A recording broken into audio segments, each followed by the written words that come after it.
The final battle for Nexus Prime lasted only 6 hours. Juan stood in the central command chamber, watching tactical displays as Liberation fleets approached from 12 different directions. The station that had once been the seat of Galactic oppression was now surrounded by ships crewed by every species that had ever been enslaved. All alien defensive platforms are offline, Young reported from his cyber warfare station. Their quantum networks have completely collapsed. They can't coordinate any kind of organized resistance. Through the massive viewports, Juan could see the approaching fleet. Sue's flagship led the formation, a hybrid vessel that perfectly represented what the galaxy had become. Human engineering, Keth armor plating, Zune sensor arrays, and weapon systems designed by Dana using principles from a dozen different species. Behind the flagship came hundreds of other vessels, each one carrying former slaves who had learned to fight for their freedom. The sight should have filled Juan with satisfaction, but instead he felt the weight of what came next. Winning the war had been the easy part. Building a just peace would be far more difficult. The remaining alien leaders had barricaded themselves in the council chambers, the same room where they had voted to enslave humanity 3 years earlier. As Liberation forces stormed through the station, Juan made his way to those chambers with a mixed species security team. The doors were sealed, but Dana's metallurgy expertise had prepared them for this moment. Steel core charges placed at specific points on the alien locks. The primitive explosives tore through advanced security systems like they were made of paper. Inside the chamber, 46 alien representatives cowered behind overturned furniture. The Vorthak War General Thokmor stood defiantly in the center, his weapons drawn, but even he looked uncertain. "Surrender," Juan said simply. "Your fleets are destroyed, your networks are down, and your enslaved populations are free. There's nowhere left to run." The ethereal representative's crystal shell flickered weakly. "What do you want from us, human?" "Justice," Juan replied, "and an end to the cycle of oppression that has ruled this galaxy for too long." War General Thokmor snarled, "We will not beg for mercy from inferior species. If you want to kill us, do it with honor." "Who said anything about killing?" Juan asked. The question seemed to confuse the aliens more than threats would have. They had expected revenge, torture, enslavement, the same things they would have done to defeated enemies. The concept of mercy from inferior beings was literally incomprehensible to them. Mira entered the chamber behind Juan, carrying recording equipment. "The trials will be broadcast across the galaxy," she announced. "Every species will see that justice is possible without becoming like our oppressors." Over the following weeks, the war crimes tribunals began. But these were unlike any trials in galactic history. Instead of victor's justice imposed by the strong upon the weak, they were careful examinations of evidence conducted by representatives from every liberated species. Dana served as chief technical investigator, using her engineering expertise to analyze alien weapons and determine which had been used in genocide campaigns. Young provided cyber forensics, recovering deleted files from alien computers that documented centuries of atrocities. Kang testified about the medical experiments conducted on enslaved populations, presenting evidence of biological weapons designed to target specific species. Sue described the environmental destruction caused by alien mining operations on liberated worlds, but the most powerful testimony came from the victims themselves. Species after species took the stand to describe centuries of oppression, forced labor, and cultural destruction. The Zune elder spoke of watching his people's libraries burned and their history erased. The Keth warrior described seeing her children taken to alien schools where they were taught to hate their own culture. The former Krell worker explained how corporate networks had kept his species in debt slavery for generations. Through it all, the alien defendants sat in silence, finally confronted with the full scope of their crimes. "Do you have anything to say in your defense?" Juan asked War General Thokmor during his trial. The Vorthak looked around the chamber, seeing representatives from dozens of species he had helped oppress. "We believed we were bringing order to the galaxy," he said finally. "We thought inferior species needed guidance." "And now?" Juan pressed. Thokmor's shoulders sagged. Now I see that we were the inferior ones. You defeated us not through superior weapons or technology, but through superior ideas. We never learned what you humans call mercy or justice.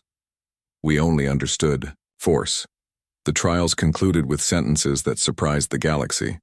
Instead of executions or enslavement, the court imposed something unprecedented: rehabilitation and education. War criminals would spend decades in custody, but their imprisonment would focus on understanding the cultures they had tried to destroy. They would be required to learn the histories, languages, and philosophies of their victims. Some aliens, like the ethereal representative, would never be released. Their crimes were too extensive, and their mental conditioning too complete. But others, particularly younger aliens who had been raised in oppressive systems, would have the chance to earn freedom through genuine repentance and service to their victims. The decision sparked debate across the galaxy. Many liberated species wanted revenge, not rehabilitation. "Why should we show mercy to those who showed us none?" asked a Zune representative during the sentencing hearings. Juan stood to address the assembly. "Because the moment we become like our oppressors, we lose everything we fought for. If we want to build a galaxy based on justice and freedom, we have to start by proving that justice and freedom are possible." The new Galactic Constitution was drafted over 6 months of careful negotiation. Every species, no matter how small or recently liberated, had an equal voice in the process. The document established principles that had never existed in galactic law: the right of every sentient being to freedom, the prohibition of slavery in any form, the requirement that all governments obtain consent from their people, and the establishment of universal standards for the treatment of prisoners and refugees. But perhaps most importantly, it created mechanisms for peaceful conflict resolution and mutual aid between species. "Wars will still happen," Nal observed as they reviewed the final draft. "But they'll be fought over resources or territory, not over the right to exist." Mira was elected as the first chancellor of the new Galactic Assembly, representing not just humanity but the principles of liberation that had transformed the galaxy. Her inauguration was attended by representatives from over 200 species, including many that had only recently achieved spaceflight with help from liberation forces. "We gather today not as conquerors and conquered," she said in her inaugural address, "but as equals united in the belief that freedom is the birthright of every thinking being." In the audience, Juan watched with pride as the former communications officer took on the enormous responsibility of governing a transformed galaxy. Around him sat aliens who had once voted to enslave his species, now working alongside humans and other liberated peoples to build something better. Young had established the new Galactic Internet, a communication network designed with human principles of free information and distributed control. No single species or organization could control the flow of knowledge. Dana led the technology sharing initiative, teaching engineering principles to species that had been forbidden to develop their own tools. Sue managed the refugee resettlement program, helping displaced aliens find new homes among the species they had once oppressed. Kang ran the medical research consortium, developing treatments for diseases that had plagued enslaved populations for centuries. Jin commanded the new peacekeeping fleet, made up of volunteers from every member species. Even Sue had found a new role, establishing military academies that taught defensive tactics and the laws of war to species that had never been allowed to defend themselves. The transformation wasn't complete. There were still alien holdouts in distant systems, still species that believed in genetic or technological superiority, still individuals who couldn't accept the new order. But the galaxy had learned something that would never be forgotten. Freedom was contagious, and once a species learned to think freely, they could never truly be enslaved again. On Earth, a young girl named Chan looked up at the stars through her bedroom window. Her grandmother had told her stories about the old days, when aliens had tried to make humans into slaves. "Why did they think they could control us, grandmother?" Chan had asked. Her grandmother, who had once been called Dana and had helped liberate the galaxy, smiled. "Because they forgot the most important thing about intelligent beings, dear one. We all want to be free, and we'll always find a way to help each other achieve that freedom." Above them, The stars twinkled with the lights of 1,000 worlds, where beings of every imaginable form lived in peace, governed by principles that a small blue planet had taught to the galaxy. The age of enslavement was over. The age of freedom had begun. 1 year after the Great Rebellion began, the galaxy was unrecognizable. Jin guided his hybrid warship through the debris field that had once been the Vorthak home fleet. The massive vessels that had terrorized species for centuries now drifted, as silent hulks, their crews long dead from chemical weapons or their ships crippled by cascade failures that continued to spread through alien networks. His ship was a marvel of human engineering combined with captured alien technology. Where alien designers had focused on overwhelming firepower and advanced shields, humans had created something far more dangerous: vessels that could think, adapt, and improvise in the middle of battle. Admiral, his communications officer, called out, "We're receiving surrender requests from 3 more Krell colony fleets." Jin nodded without surprise. The insectoid Krell had been among the most enthusiastic supporters of human enslavement, seeing Earth's population as perfect workers for their industrial complexes. Now their corporate networks were in ruins, their colonies liberated and their fleets scattered across the galaxy. "Standard terms," Jin replied. "Complete surrender, full cooperation with war crimes tribunals, and immediate release of all enslaved beings.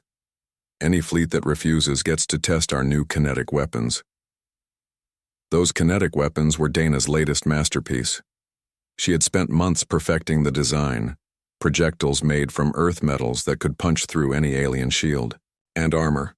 More importantly, they could be manufactured by any species using materials available on almost any world. The galaxy's enslaved populations had embraced the technology eagerly. Species that had been defenseless for centuries were suddenly building weapons that could destroy their oppressors' most advanced ships.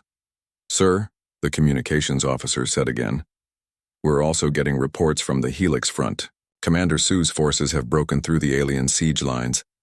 The Helix Confederation is officially free." That news brought a smile to Jin's face. The Helix had been humanity's first major alien ally, and their liberation had taken on symbolic importance far beyond military value. When word spread that humans could free even species under active alien assault, resistance movements on 100 worlds had suddenly found new courage. But the real transformation was happening in the galactic core, where species that had been enslaved for millennia were experiencing freedom for the first time in their recorded history. On Nexus Prime, Juan stood in the former Galactic Council chambers, now converted into a coordination center for the liberation movement. Around him, representatives from over 60 species worked together to plan the final assault on the remaining alien strongholds. The Gentle Ones had proven invaluable as coordinators and mediators. Their natural pacifism made them perfect intermediaries between species that had historical conflicts. Nal had become Juan's closest advisor, helping to navigate the complex politics of a galaxy in revolution. "The psychological warfare reports are quite interesting," Nal said, reviewing data on his tablet. "The ethereal collective is experiencing complete mental breakdown. Their psychic networks can't process the concept of losing to inferior species." Juan looked at the tactical displays showing alien positions across the galaxy. Red zones marked remaining alien strongholds, but they were shrinking daily as more worlds joined the Liberation Coalition. "What about the Vorthak Empire?" "Fragmenting rapidly," Nal replied. "Their military culture was built on the assumption of genetic and technological superiority. When humans proved that assumption wrong, their entire civilization began questioning everything they believed." The reports coming in from former Vorthak worlds were remarkable. The warrior species that had conquered dozens of civilizations was experiencing something unprecedented in their history: self-doubt. Young Vorthak were abandoning their military traditions and asking to join the liberation forces. "There's something else," Null continued.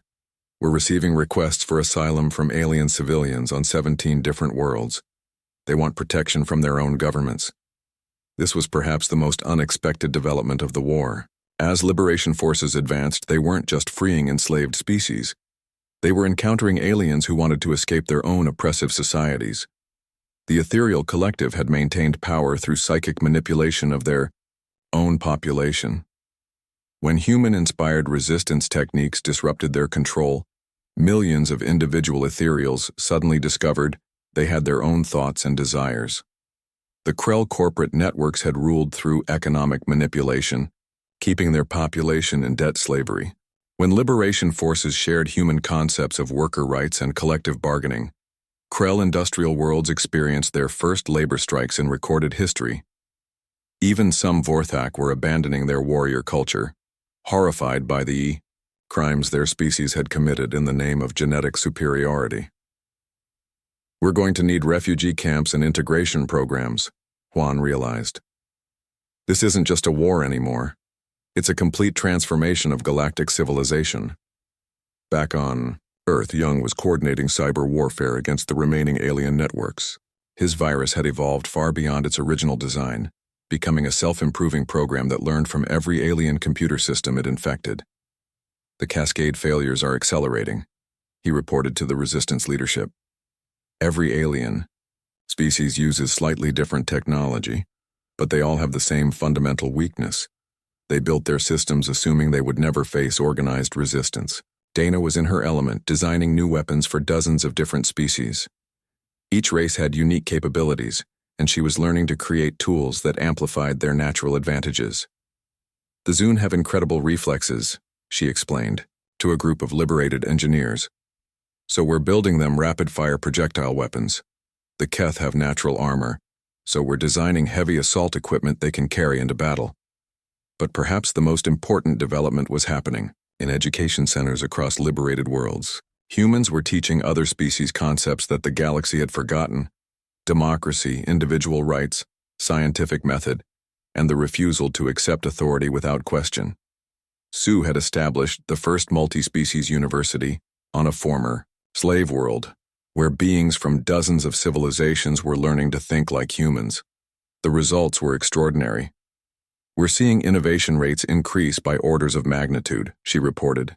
"When you teach enslaved species to question everything and think independently, they start solving problems that have plagued the galaxy for millennia."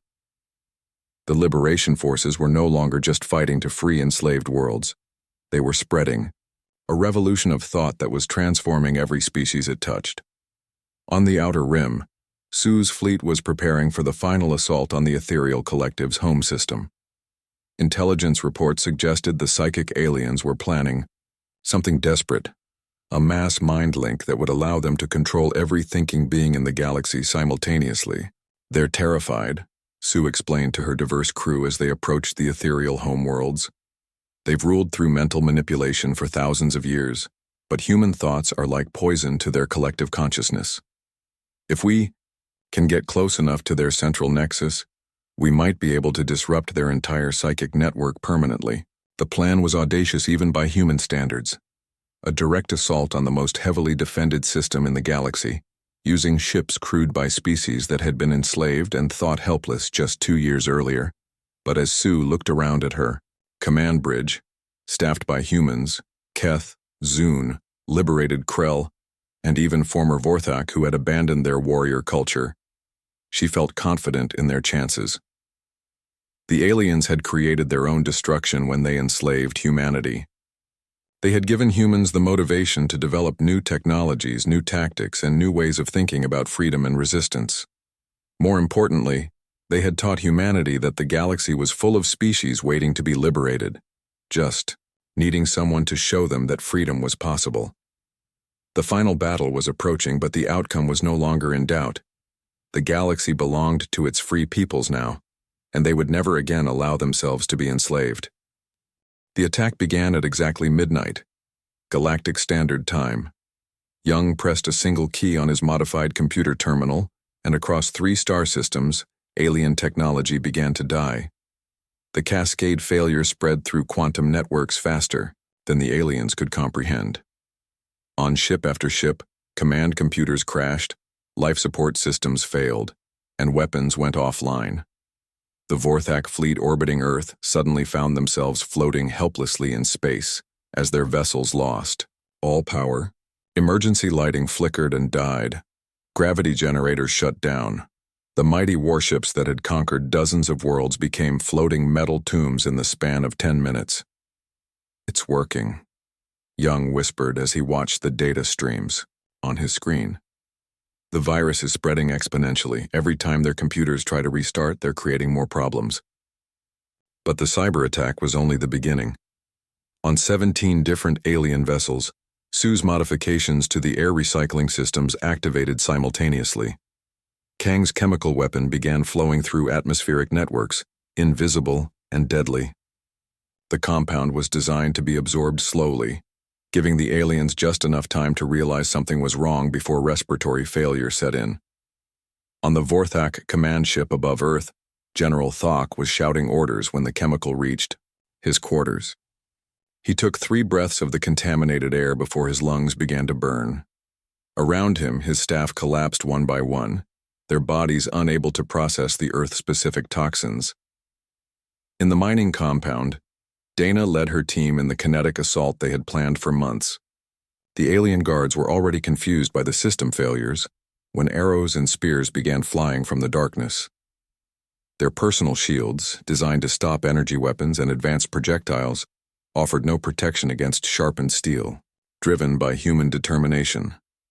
The Vorthak overseer, who had tormented them for 2 years, died with a steel arrowhead through his heart, his face showing complete bewilderment at how primitive weapons could penetrate his armor. But the real surprise came from across the galaxy, where other enslaved species had learned from human tactics and joined the rebellion. The Keth, a species enslaved 300 years earlier, had given up hope of freedom long ago. But when Juan's message reached them through the Gentle Ones network, something awakened in their ancient warrior culture. Using improvised weapons based on human designs, they overwhelmed their ethereal overseers on 7 different worlds. The Zune, enslaved for over 1,000 years, had forgotten they were once a spacefaring species, but humans had shared technical knowledge through the Resistance network, and the Zune quickly remembered how to build ships and weapons. Their rebellion freed 4 entire star systems in the first day. Most shocking of all, the Helix Confederation, the species the aliens were currently trying to conquer, received advanced warning of the invasion through human intelligence networks. Instead of being surprised by alien attacks, they were ready with defenses based on human resistance techniques. The cascade failure had spread to over 2,000 alien vessels when the galactic communication networks began to collapse. Species that had relied on quantum networks for instant communication suddenly found themselves isolated, unable to coordinate responses or call for help. On Nexus Prime, Juan watched from the prison complex as alien ships around the station lost power and began drifting in space. Nal had prepared escape routes, but Juan wanted to witness the moment when the galactic power structure began to crumble. "It's beautiful," Nal said, his silver skin glowing with what humans might call satisfaction. "For 1,000 years we've watched species after species fall to alien tyranny. Today, tyranny itself is falling." Through the station's failing communication systems, scattered reports began reaching the Galactic Council chambers. The news was worse with each transmission. The Vorthak military, backbone of alien enforcement, had lost 90% of their fleet to the cascade failure. Those ships that survived the cyber attack were being systematically destroyed by human-led forces using weapons that shouldn't have been able to penetrate alien defenses. The ethereal collective, masters of psychic warfare, discovered that their mental abilities were useless against beings who had learned to think like humans. Worse, prolonged contact with human thought patterns was driving ethereal operatives insane. The concepts of individual freedom and resistance to authority were literally toxic to their collective consciousness. The Krell corporate networks, who had profited from slave labor for centuries, watched their facilities burn as enslaved workers, turned the aliens' own industrial equipment into weapons of rebellion. In the council chambers, panic was setting in. The speaker's forearms shook as he tried to maintain order among representatives who were receiving reports of losing entire fleets and colonies. "How is this possible?" demanded the ethereal representative, its crystal shell flickering with unstable energy. "Humans have been enslaved for 2 years. They have no technology, no weapons, no communication networks." Apparently, they had all of those things, replied the remaining Vorthak general, his voice bitter with defeat. They built their resistance right under our noses using our own technology against us. But the worst news was still coming in. The rebellion wasn't limited to human worlds. 47 different species across the galaxy were rising up simultaneously, all using tactics developed by human resistance groups. The galactic slave network that had taken 1,000 years to build was collapsing in a matter of days. On Earth, Dana stood in the ruins of the mining compound, looking up at the dead alien ships in orbit. Around her, liberated humans were already organizing rescue missions to other worlds. They had ships now, captured alien vessels that humans were learning to operate with frightening speed. How many worlds have reported successful rebellions? She asked Sue, who was monitoring communications from their captured command center. 43 so far, Sue replied, and the number keeps growing. Every enslaved world that gets free helps liberate the next one. Young was working frantically at multiple computer terminals, coordinating cyber attacks across the galaxy. The aliens are trying to isolate their remaining networks, he reported. But it's too late. The cascade failure is self-sustaining now. Every time they try to restart a system, it creates more problems. Kang had expanded his chemical weapons production using captured alien equipment. I'm distributing the atmospheric toxin to resistance groups on 20 different worlds, he said. Species that have been enslaved for centuries are finally getting revenge on their oppressors. Within a week, the balance of power in the galaxy had completely reversed. Alien species that had dominated for millennia found themselves under siege by the very beings they had enslaved. Human-led coalition forces were advancing on multiple fronts, liberating world after world with tactics the aliens couldn't counter. But the most shocking transformation was happening to humanity itself. 2 years of slavery had not broken the human spirit. It had forged it into something stronger. Humans who had been farmers, teachers, and shop workers had become warriors, engineers, and leaders of a galactic revolution. Sue emerged as one of the most brilliant military commanders the galaxy had ever seen. A former restaurant manager from Seoul, she had learned to pilot captured alien ships and develop new tactics that combined human unpredictability with alien technology. Her fleet was advancing toward the galactic core, liberating enslaved worlds and recruiting new allies with every victory. The aliens made one fundamental mistake, Sue explained to her mixed-species crew as they approached another slave world. They assumed that because humans looked primitive, we would think primitively. They never realized that human minds could adapt to any technology and improve on it. Behind them, a trail of liberated worlds was already transforming under human influence. Species that had been enslaved for centuries were learning human concepts like individual rights, representative government, and the refusal to accept defeat. The galaxy was changing, and at the center of that change was a species that had been enslaved for less than 3 years, but had turned enslavement into the foundation for the greatest liberation in galactic history. The hunters had indeed become the hunted, but the revolution was just beginning. 2 years after the invasion, Young finally found what he was looking for. Deep in the code of a Vorthak command computer, he discovered the network architecture that connected every alien ship in the galaxy. His hands shook as he realized what he was seeing. The aliens had built the most advanced communication network in galactic history. Every ship, every station, every important piece of equipment was connected through quantum links that allowed instant communication across vast distances. It was a masterpiece of technology that had taken thousands of years to develop. It was also incredibly vulnerable. They built it like a spider web, Young explained to the resistance leaders gathered in the abandoned mine shaft they now used for meetings. Every strand is connected to every other strand. That makes it incredibly strong, but it also means that if you damage the right strand, the whole web can collapse. Dana looked at the rough diagrams Young had drawn in the dirt. You're saying we can crash their entire network? Not crash it, Young replied. Something better. I can create a cascade failure. When their computers try to fix one problem, they'll create 10 more problems. Those problems will create 100 more. Within hours, their entire fleet could be dead in space. Kang whistled softly. How many ships are we talking about? Every major vessel in 3 star systems, Young said. Maybe 1,000 ships total. The resistance had grown far beyond what any of them had imagined. Human slaves on dozens of worlds had made contact with each other, sharing information and coordinating attacks. They had learned that the aliens were repeating the same mistakes everywhere, underestimating human intelligence, creativity, and determination. Sue had made her own breakthrough with air recycling systems. I've mapped the atmospheric networks on 17 alien ships, she reported. They all use the same basic design.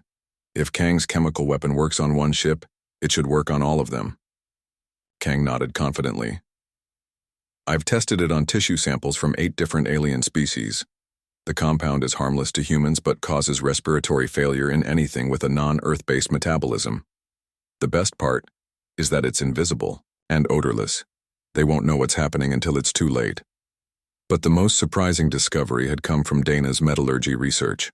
Working with salvaged materials and improvised equipment, she had learned more about alien defenses than most species knew after centuries of warfare. Their shields aren't just weak against Earth steel, she explained. They're weak against anything that doesn't follow their mathematical models. Our weapons work because they're imperfect. The aliens have never fought anyone who used inferior technology as an advantage. She held up a crude-looking projectile she had crafted from scrap metal. This arrow is made from steel, iron, and traces of Earth minerals that don't exist anywhere else in the galaxy. To their computers, it doesn't make sense. The shields can't adapt to something they can't understand. The plan they developed was audacious even by human standards. 3 simultaneous attacks that would cripple alien forces across multiple star systems. Young would launch his cyber attack from the Tibetan compound, using equipment he had secretly modified over months of careful work. Sue and Kang would coordinate the atmospheric weapon deployment on alien ships throughout the sector. Dana would lead kinetic attacks using their metallurgy advantages, but they needed help from outside. On Nexus Prime, Juan had spent 2 years as a prisoner, but he hadn't been idle. The aliens had kept him alive as a trophy, proof that they had defeated humanity's best diplomat. They didn't realize he was using that time to study them, learn their weaknesses, and make allies. The Gentle Ones had been his first contact. Nal, their representative, had approached him in secret after the first month of imprisonment. My people did not vote for this atrocity, Nal had said. His silver skin seemed to glow with inner light when he was emotional. We believe all species deserve freedom. Why didn't you stop it? Juan had asked. We are pacifists, Nal replied sadly. We have no weapons, no military. We survive because other species see us as harmless. But you have access to information, Juan had realized. You can communicate across the galaxy without the aliens knowing. That conversation had led to the underground network that now connected human resistance cells on dozens of worlds. The Gentle Ones served as secret messengers, carrying information between planets in their diplomatic pouches. The aliens never suspected the pacifist species of supporting a rebellion. Through this network, Juan learned about the resistance breakthroughs. He also learned something else that changed everything. You're not the only enslaved species, Nal told him during one of their secret meetings. The aliens have subjugated 47 different intelligent species over the past 1,000 years. Most gave up fighting after a few decades, but some are still trying to resist. Are any of them successful? Juan asked. No, Nal replied, but they've never had human help before. The revelation opened up new possibilities. If humans could share their resistance techniques with other enslaved species, they could turn the entire galaxy against their oppressors. On Earth, the resistance was ready to begin their coordinated attack.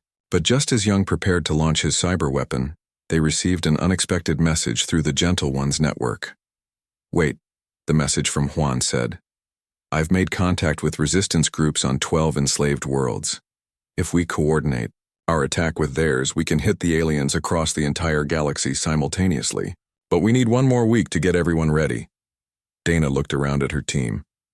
They had been preparing for this moment for months. Waiting another week meant more risk of discovery, more chance that the aliens would realize what was happening. He's right, Young said finally. If we hit them everywhere at once, they won't be able to respond effectively. But if we attack alone, they might adapt and strengthen their defenses before the other resistance groups can act. The decision was made. They would wait one more week and coordinate the largest simultaneous rebellion in galactic history. During that week, the aliens made another crucial mistake. Confident that human resistance was broken, they began transferring most of their military forces to the Outer Rim, where they were starting a new war of conquest against a species called the Helix Confederation. They're actually making this easier for us, Sue observed as she watched alien ships leaving Earth's orbit. They're spreading their forces thin just when we're about to attack. Young had spent the extra week improving his virus. I've found a way to make the cascade failure spread to every network node in the galaxy, he announced. When this hits, every alien ship, station, and communication relay will go dark simultaneously. Kang had used the time to increase production of his chemical weapon. I have enough compound to contaminate the atmosphere on every major alien vessel in this sector, he reported. Dana had trained 200 resistance fighters in the use of kinetic weapons. We have arrows, spears, and even some crude firearms, she said, all made from Earth materials that their shields can't stop. On the final night before the attack, Dana stood outside the mining compound and looked up at the stars. Somewhere, out there, Juan was coordinating with alien resistance groups. Somewhere out there, thousands of enslaved beings were preparing to fight for their freedom. The aliens had thought they were enslaving one troublesome species. Instead, they had awakened something that had been sleeping in the galaxy for 1,000 years, the desire for freedom that existed in every intelligent being. Tomorrow, humans would show the galaxy that no species was meant to be a slave. Tomorrow, the hunters would become the hunted. Dana smiled as she watched an alien patrol ship pass overhead, its lights blinking confidently in the darkness. The aliens on that ship had no idea that their entire civilization was about to change, forever. In a few hours, they would learn why enslaving humanity had been the biggest mistake in galactic history. 6 months after the invasion, Dana wiped sweat from her forehead as she climbed out of the mining tunnel. The Tibetan mountains were cold, but working in the deep excavation sites made her body burn with heat. Around her, thousands of other humans emerged from similar tunnels, their faces covered in dust and exhaustion. The Vorthak overseer stood on a raised platform, watching them with his cold reptilian eyes. Production quota today was 93%, he announced through the translation device on his chest. Tomorrow it must be 95% or food rations will be reduced. Dana bit back the words she wanted to say.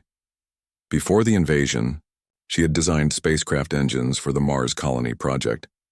Now she spent 14 hours a day digging rare Earth elements out of mountain rock with primitive tools. The aliens wanted the metals, but they wanted humans to extract them by hand.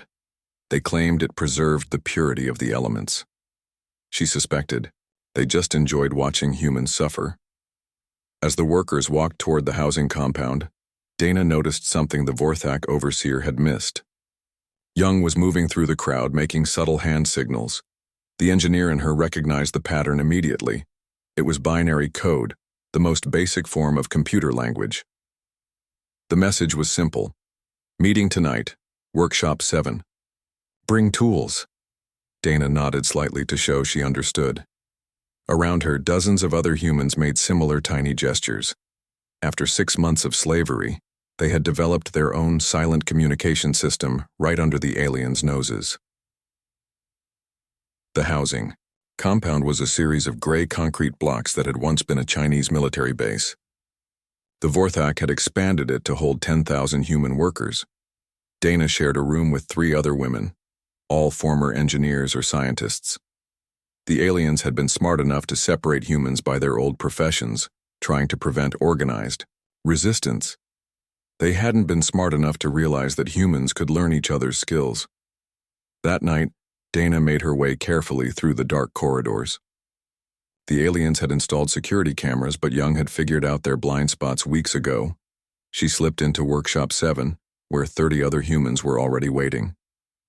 Young stood at the center of the group.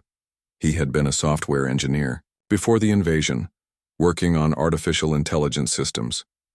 Now he spent his days repairing alien mining equipment, but the aliens didn't know he was also studying how their technology worked.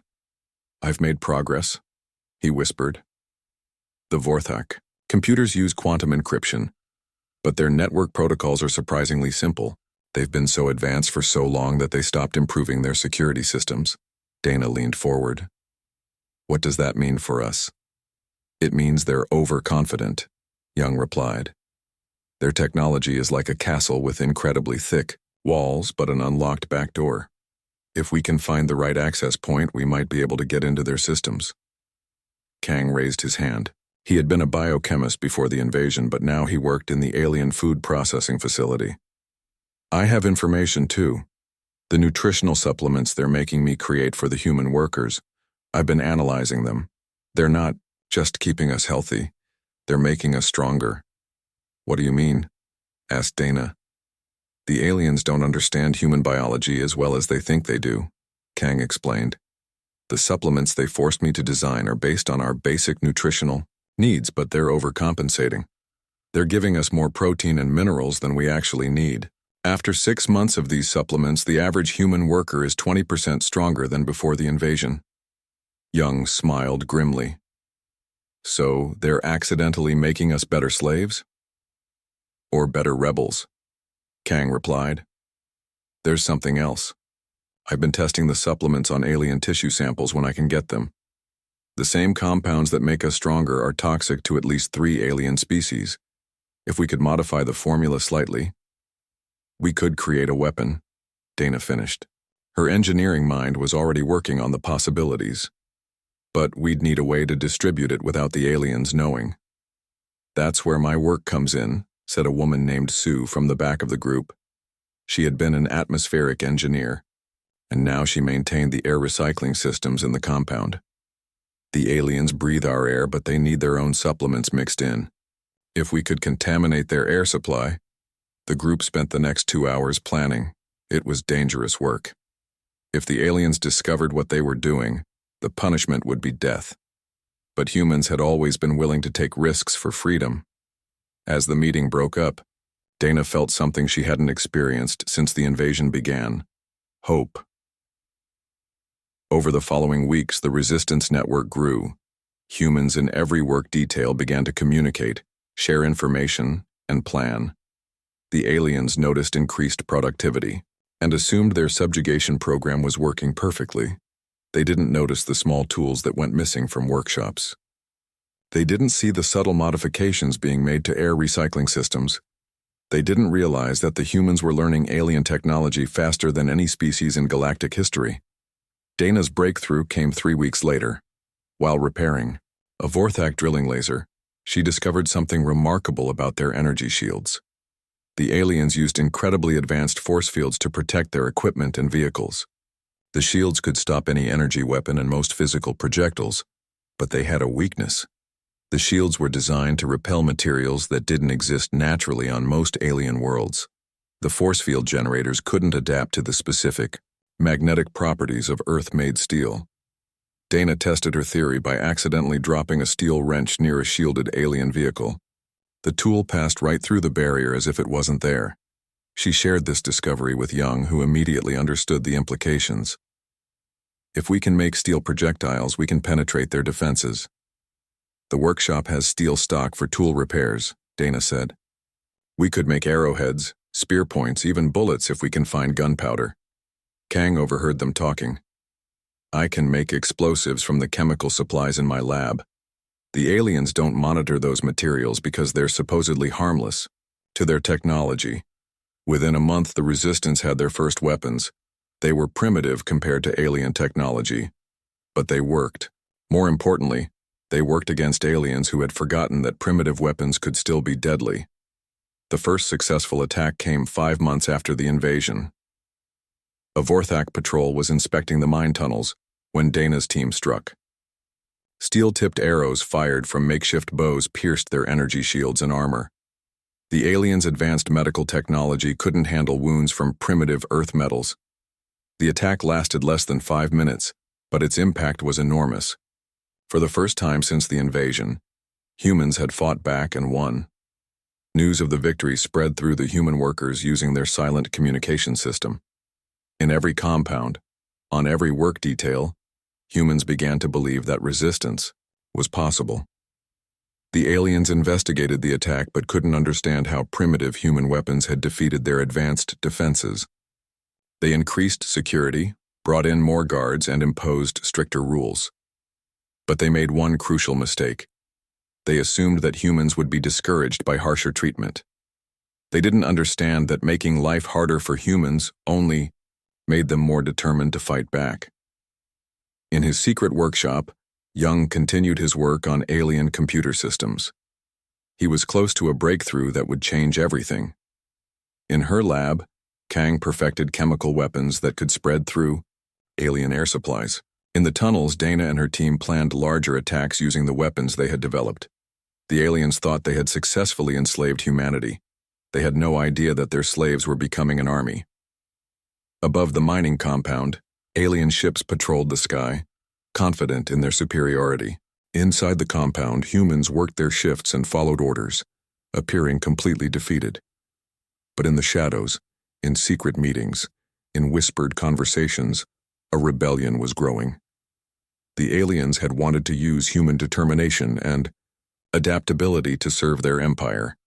Instead, they had given humanity the motivation and opportunity to bring that empire down. Juan straightened his blue diplomatic uniform as the massive doors of the Galactic Council chamber slid open. The human delegation walked into a room that could hold 10 football stadiums. Above them, a dome showed the swirling colors of deep space. Around the circular chamber, representatives from 47 different alien species sat in sections designed for their unique body types. Juan had been Earth's chief ambassador for 5 years. He had negotiated trade deals, settled mining disputes, and even helped stop 2 small wars between alien worlds. Today felt different, though. The message that brought them here was urgent but vague. Something about humanity's future in the galaxy. Mira walked beside him carrying the communication equipment. She was young for a diplomat, only 28, but her skill with alien languages made her invaluable. Behind them came 3 other human representatives, all nervous but trying not to show it. "Remember," Juan whispered to his team, "we're here as equals. Earth has been part of this council for 10 years. We have every right to be here." The Vorthak section caught his attention first. These aliens looked like walking crocodiles, each one 3 meters tall with thick armor plating and small, cold eyes. Their military had conquered 12 worlds in the past century.